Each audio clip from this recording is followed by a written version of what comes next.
Hello, চলে এসেছি একটা নতুন ব্লগ নিয়ে। এখন বাজে 9:15। আজ আমার একজন স্কুল ফ্রেন্ডের বার্থডেতে যাওয়ার আছে। এই যে আমার বোন, ওর শরীরটা খুবই খারাপ, তাই মুখটাও আমার বাংলার পাঁচের মতো করে আছে। ওরা রেডি হচ্ছে বাড়ি যাওয়ার জন্য। আমি রেডি হয়ে গেছি বার্থডেতে যাওয়ার জন্য। যাওয়ার কথা ছিল 12:30টায়, কিন্তু এখন বাজে 1:30। অলরেডি 3বার কল চলে এসছে। বার্থডে বলে কথা, বার্থডে গার্লের জন্য এখানে খাবারের আয়োজন রাখা হয়েছিল অনেক রকম, কিন্তু উনি খাবার রেখে মেকআপে ব্যস্ত। খাবার ঠান্ডা হয়ে যাক, ছবি ভালোই আসতে হবে।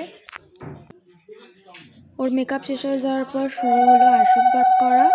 এখানে সবাই ওকে বড়রা আশীর্বাদ করছে।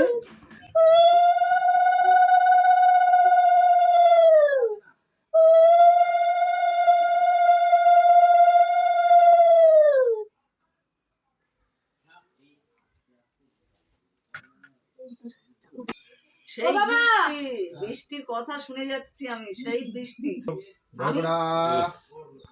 আমি সেই বৃষ্টিকেই ভেবে যাচ্ছি। ছোট করে এই তো টক দই নিয়ে চলে এসেছে, তাই না?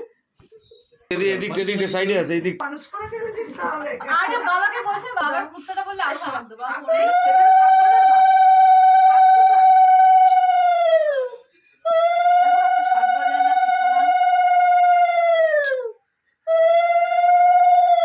মিষ্টি খাও।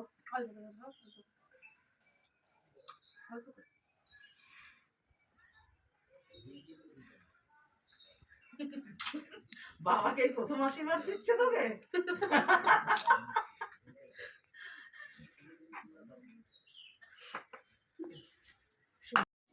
এখন বাজে 3টে আর সবাই খেতে বসে গেছে।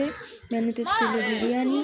খেয়ে রোদে দাঁড়িয়েছিলাম, তো দেখি একটা কিউট দেখতে গোলমলু পাপ্পি দেখলাম। ওর পায়ে একটু ব্যথা ছিল, তবে ভীষণ কিউট ছিলাম, তো চটকেই যাচ্ছিলাম। দেন কেকটা কাটার জন্য সবাই কেকটাকে সাজাচ্ছিল। 4টের দিকে কেক কাটা হয়েছিল। কেকটা দেখে কিন্তু খুব টেস্টি লাগছিল।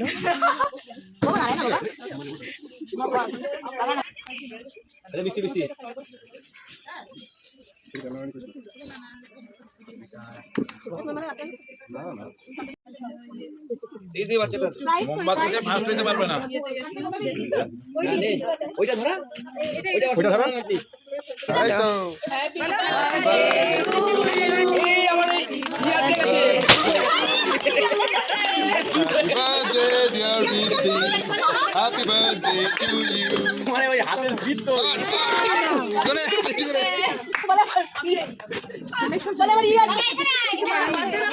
কিছু বললো না।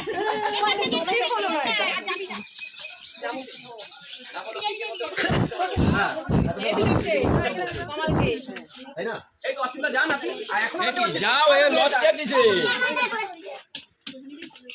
ও অনেকটাই ঢুক লাগছে। ভালো দিকে বলে এগুলো পড়লো না দিকের মধ্যে। দেন 4:30টার দিকে আমরা সামনের একটু সর্ষে খেতে গেছিলাম। বিকাল হবে। চারিদিকটা ভীষণ সুন্দর লাগছিল। যাই হোক, আজকের ব্লগটা এই অবধি। ভালো লাগলে সাবস্ক্রাইব করে দিও। টাটা।